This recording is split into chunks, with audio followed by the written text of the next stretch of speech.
was hungry, you gave me to eat. When I was thirsty, you gave me to drink. When I was naked, you clothed me. Mother Teresa, these are words which we would all agree with. But the difference between us and you is that we don't put them into action. We don't do anything about them. Even though we might want to do it, we still don't. Now, all of these words don't, to me, to you, just don't mean food and drink and clothes.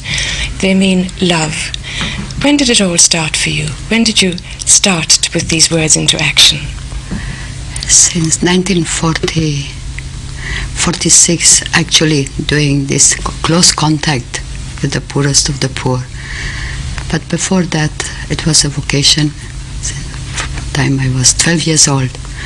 12. That calling to belong to Jesus. Now, at that time you were in Skopje in Yugoslavia, where you were born. With my own people. Was it difficult to leave your people? That was the sacrifice that Christ asked of us, because we were a very happy and very united family.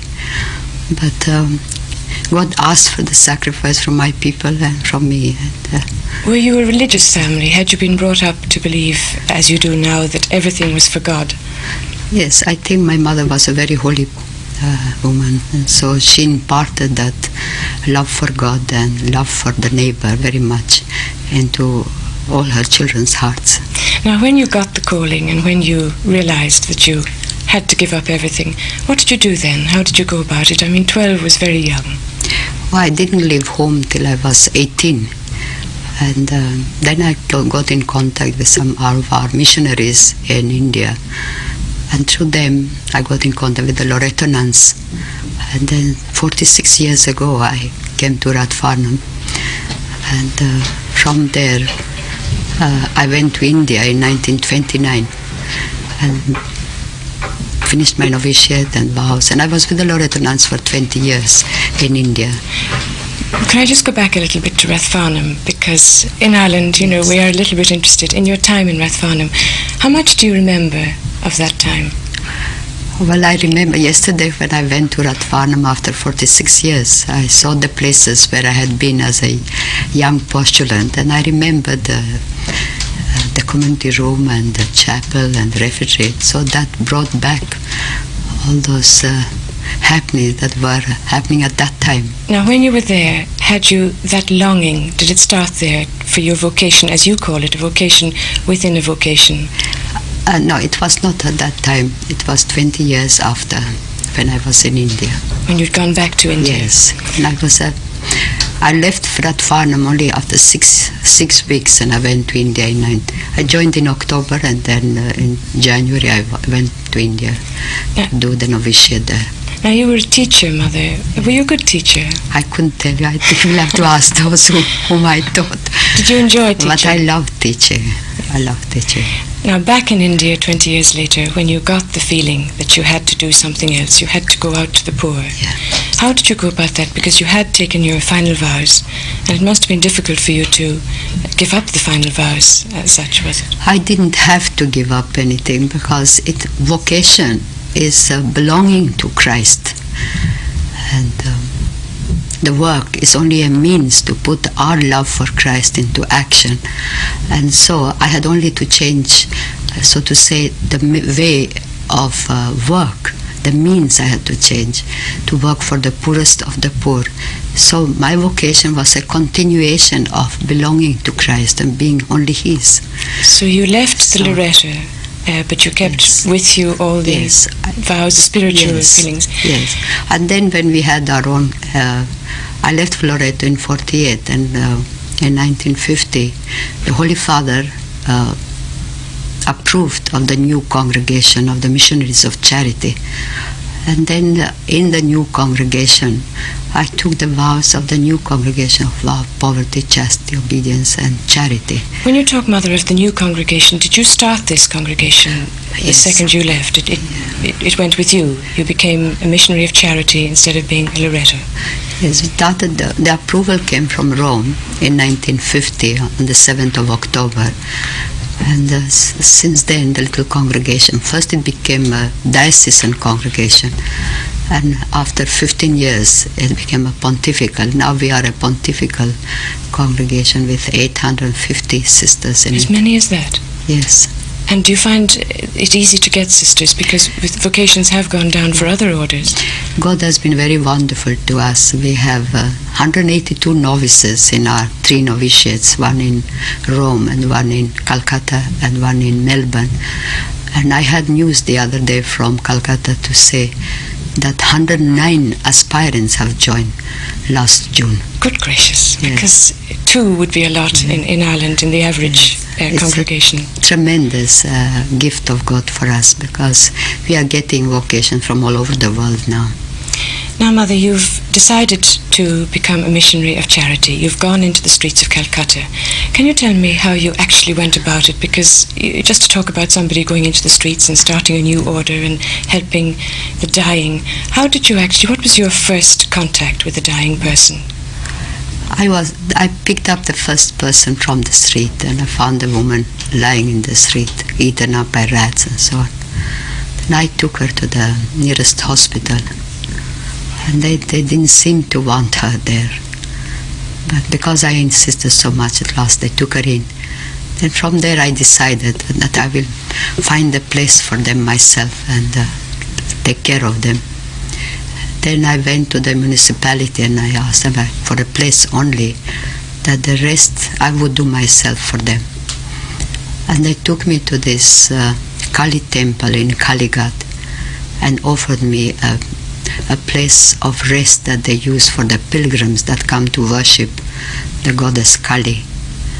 And we have been there for 22 years now, and we have picked over 29,000 people from the streets of Calcutta in these 22 years. Now, when did your sisters start joining you? Because you were alone when you started, when you picked up that first lady. Yes. Since 1929, not 29, that was the year I joined, but since 1949. And how did that happen? Did you ask somebody? Or? No, the first sisters to join were the students that I had taught in Loreto. The first group we were about 12 by the time the congregation was established. And since then, girls from all over the world have been joining. What sort of girls were the Indian girls? Were they a very high caste? Mixed. We have high, middle and ordinary. And that is the most beautiful part of these young girls, so fully dedicated and determined to give their all to Christ. They are all very anxious to live that life of poverty, because for us it's very important. If we really want to know the poor, we must know what is poverty. And that's why in our society, poverty is our freedom and our strength. So that we would have poverty then, in your words, right here, in our homes here in Ireland. You don't have to go to the streets of Calcutta, is that what you're saying? That there's a lot, poverty is a lot of things. There is 2 kinds of poverty. We have the poverty of material, like for example, in some places like in India and Ethiopia and Yemen and other places, where the people are hungry for a loaf of bread, a real hunger. But there is much deeper, much greater hunger, and that is the hunger for love, and that terrible loneliness and being unwanted, unloved, being abandoned by everybody. Like some people you find in what they call them shut-ins, people that are sleeping in the streets of London and are found in the homes. Maybe that kind of unwantedness, unloved. Even in our own homes we may have somebody who is handicapped like that, and nobody takes any notice. Nobody even recognizes that there is this child, this man, this woman who is hungry for love, hungry to be recognized and to accept with respect and love the person.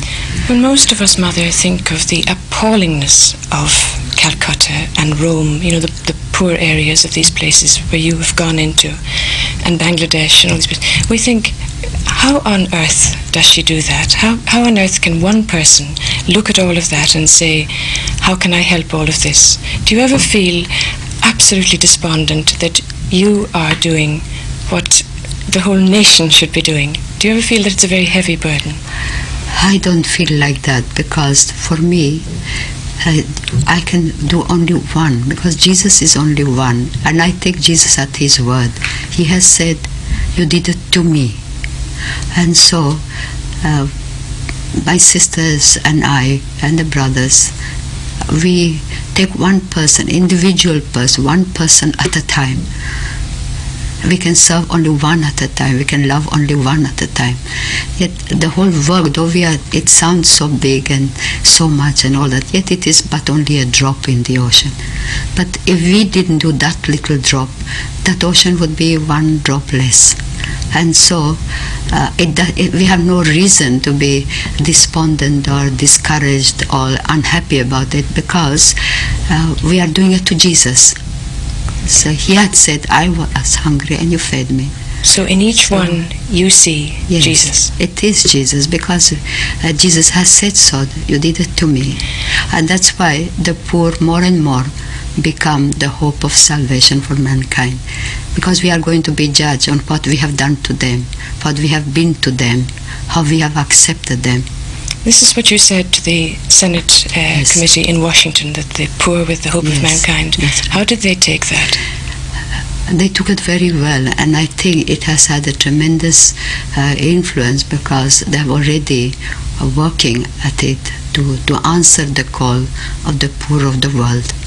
Because I feel if the world today turns its back to the poor, I think they're turning their back to Christ. You talked, Mother, a few moments ago about the thousands that you have taken into your home in Calcutta. Now, Calcutta is a very large place and the poor are very many. How many do you turn away? How many have you not got room for?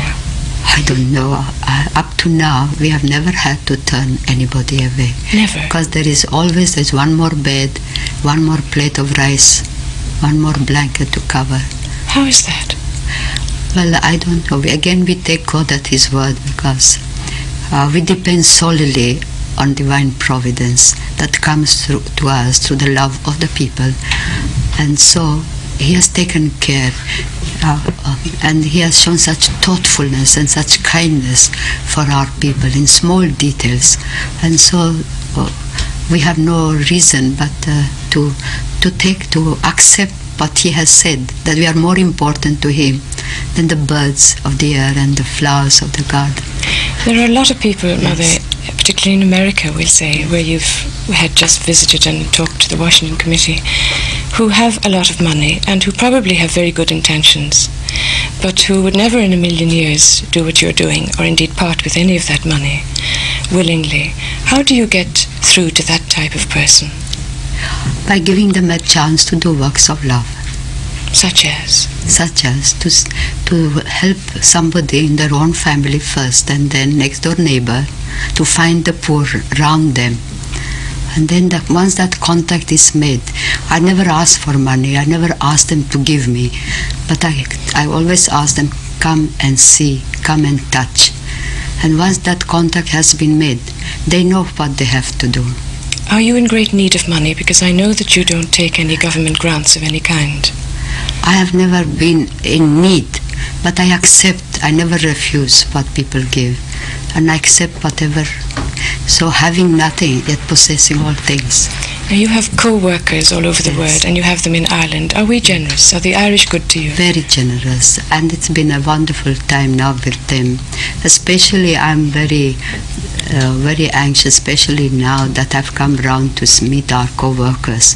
We have nearly over 40,000 around the world, and we are trying, because a co-worker is a way of life, and we are trying to bring that love and peace and joy to our neighbor and in the street we live, in the town we live, and then again to the whole world. And I think love begins at home, and if we can bring that love, I think we will be able to overcome the world with love. There are some girls, Mother, because you've just said the enormous number of postulants you get every year. There are some girls who want to give a little more than just a co-worker's love, which is quite a lot, but they want to give just that bit more, and they want to go over to you. Now, if a girl wants to give up her life, what happens? How exactly does she do it? Well, she has to, first of all, she must have those 4 conditions that are required to be a missionary of charity. She must have health of mind and body. She must have the ability to learn. She must have plenty of common sense and cheerful disposition. And if she has these 4, then she comes and sees the work. Like in the Gospel, our Lord said, come and see. Where does she go now? She comes to one of our houses and comes in close contact with the poor, with the people, with the sisters, and works with them, prays with them, stays with them. And then she decides if this is what God wants from her. Then she joins. And then she spends 6 months as aspirant, 6 months as postulant, 2 years as a novice, and then 6 years temporary vows. And then 1 year before final vows, she comes back again to the novitiate to deepen her spiritual life, because we are not social workers. We are trying to live a contemplative life and spreading love and compassion of Jesus in the world by doing works of service. Can you tell me something, Mother, about that contemplative life? Because you've just listed a number of qualities which are almost otherworldly. They're so spiritual for any normal girl to have. Could you give me an example of your day, for instance, a normal day in Calcutta for you? We get up at 20 minutes to 5, and then we begin our day with prayer, meditation, and then we have Mass and Holy Communion, because our life is very much woven with Jesus in the Eucharist. And Christ, we try to deepen our faith and our love in Jesus in the Eucharist, to be able to see Him in the distressing disguise of the poor. That's the same Jesus. And then after Mass and Holy Communion by 7:30, some sisters go for leper work, because we are taking care of nearly 46,000 lepers. And some go to the home for the dying, some to the children, some to the little schools we have for street and beggar children. And some go to the feeding centers, some visit the homes of the poor and do the most humble work for them in the houses. And then on our way going to and coming back, we pray the rosary in the street, so that we keep on prayer life, because only the work is the fruit of our union with God. And so we come home, and after lunch we have again examination of conscience, Stations of the Cross, and we say the Divine Office. And then we have spiritual reading. And again one group, the professed, go out again, while the novices and the postulants stay in for their afternoon classes, theology, scripture, and so on. Then by 6:30, everybody's back again, and then from 6:30 till 7:30, we have adoration of the Blessed Sacrament. We expose the Blessed Sacrament. And this hour of prayer has been a wonderful means of deepening our love and our faith, and same time bringing us very close to each other and to the poor that we are serving. And then we have our dinner, and we have recreation, and then by 9:30 they're all to bed. I should think so. Yeah. My goodness, Mother, that's Yes, an extraordinary day. How many we girls? labor. It is really. How many ordinary girls from ordinary homes can stand that? How many would leave you in a year? Only those that we sent. Any those that have not had, that don't have these qualities, or some if they get sick before they are professed, we send. Otherwise, we have very few living. They don't leave for the other reasons? Not because it is hard. Not at all? No. You mentioned leper work. What do you do for lepers? Because it seems such an impossible task. We have many sisters have been trained to take care of the lepers, and with the money that the Holy Father has, when he gave me the car, we raffled the car, and with that money we have built a rehabilitation center for lepers, and it's called a Town of Peace. And there we train the lepers and try to bring them back to a normal citizen's life. And we have over 15,000 of them that we take care of in Calcutta alone, but altogether about 46,000. We treat them, and at the same time we try to teach them to do things so that when they can live a normal life. That is the greatest suffering for them, because they are shunned by everybody. They are wanted by nobody. And so we try to bring new life in them besides treating them. And we have had most wonderful results every year. Nearly 200 of them are completely cured if they come in time. And we have these mobile clinics all over the place in every city that we work. We have about 51 cities now in India where the sisters are working. And so we use these mobile clinics and go to them. And for a leper that you can't cure, there must be many, what do you do? Then we give them tender love and care. And we keep up very close contact with them. We are trying to have these rehabilitation centers all over the place. We want to make them feel that they are really wanted, that we are not afraid of them.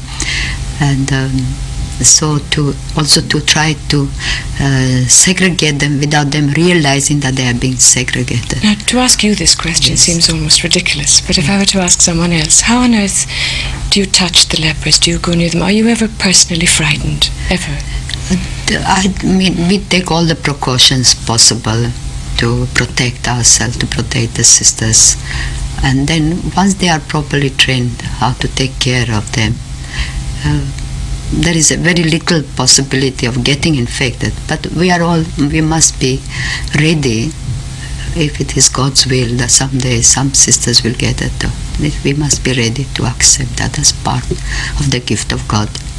Now, throughout the years, Mother, you've been receiving all the awards that could possibly be given to a single person doing work for religious, in the name of religion. You've been awarded the Nero Award, the Templeton Award, Pope John's Peace Award. What do you feel about that? I only accept because they have to use one person, but I accept it in the name of because the work is not my work. It is the work of us all, and you and me, because it is His work. And so whatever people give, it is actually His, because I am nobody in the picture. I'm only a recipient, I'm an instrument. And so when these things come, actually, like Nehru Award, we are using all that money to give artificial legs and eyes and things like that, and pacemakers for the heart and heart operations for our poor people. They would not be able to afford. So we are using that money for that. And the Templeton Award has been used to build homes for the dying all over the world. The Templeton one was the British one. That's right. Which Prince Philip awarded. That's right. And that's brought so much happiness in so many places, in so many countries. And so this is carried through. Now, right through history, all the great saints, Teresa of Avila would come immediately to mind, had great doubts about their faith. They had great moments of absolute darkness when they wondered if there was a God at all. Have you ever had that darkness? We all have to go through it. Yes. But that is the chance, that is the time when we have to take greater grip and accept it as a sign of purification of greater love. That's the cross at that time. When you say we have to take great grip, what exactly do you do when you have a moment of darkness? Cling to Christ, because He is the only answer. And how do you cling to Christ if you have had a moment of darkness and you doubt His very existence? Blind faith. And you've always had that faith? Yes. What do you say to people who come to you who say that they have no faith? They admire what you're doing because naturally their hearts go out to the poor and the sick and the dying, but they just couldn't do what you're doing because there is no Christ for them.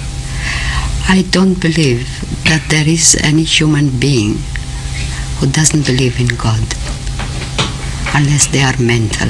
Even though they say they don't. But deep down in their heart there must be that faith that there is God. Only it's maybe either it is covered or they are, as you say, in darkness and they can't see. And they have not got that complete attachment to God. They don't know Him sufficiently maybe, but that they have faith deep down in their hearts.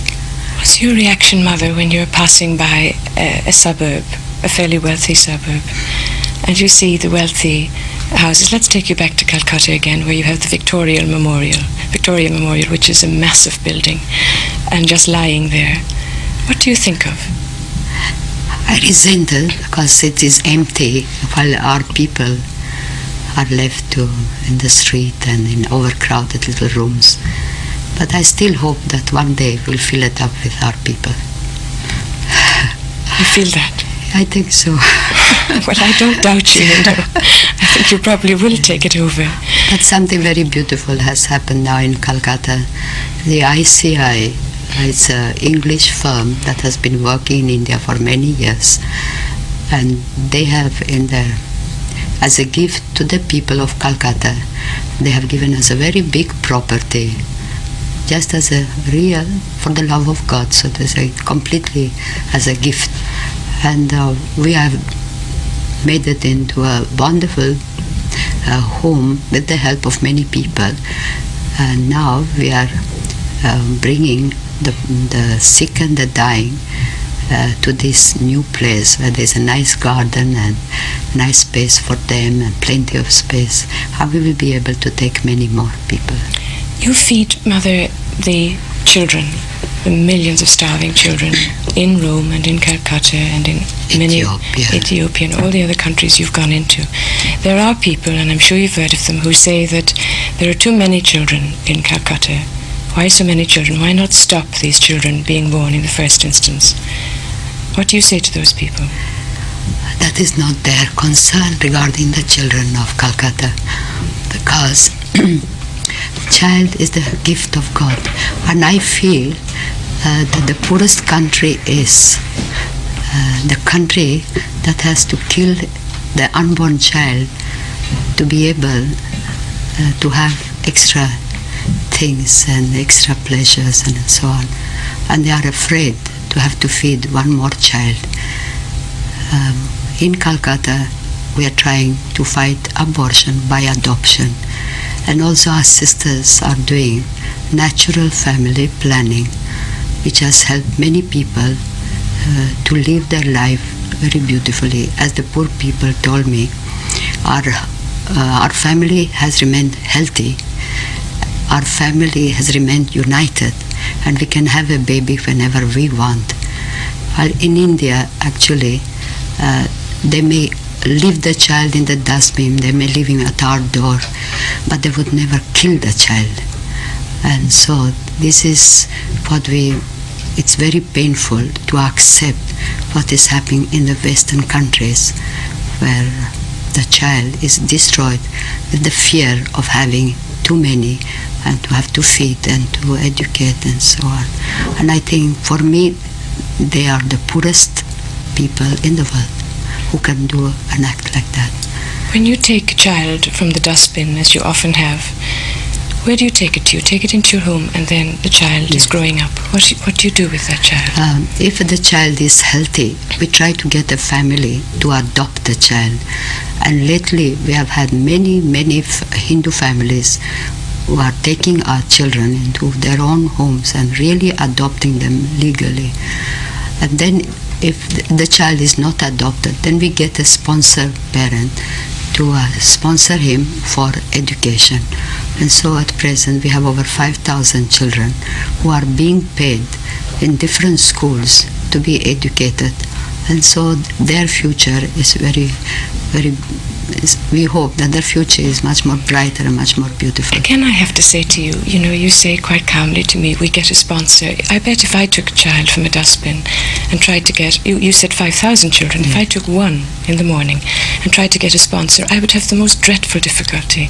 How do you so easily, for 5,000 children, get sponsors? How do you go about it? I don't know, but that is the most beautiful part. We have these co-workers also that make the contact with the families, and the families all over the world. Like for example, here in Ireland, there are 136 children that have been sponsored for education.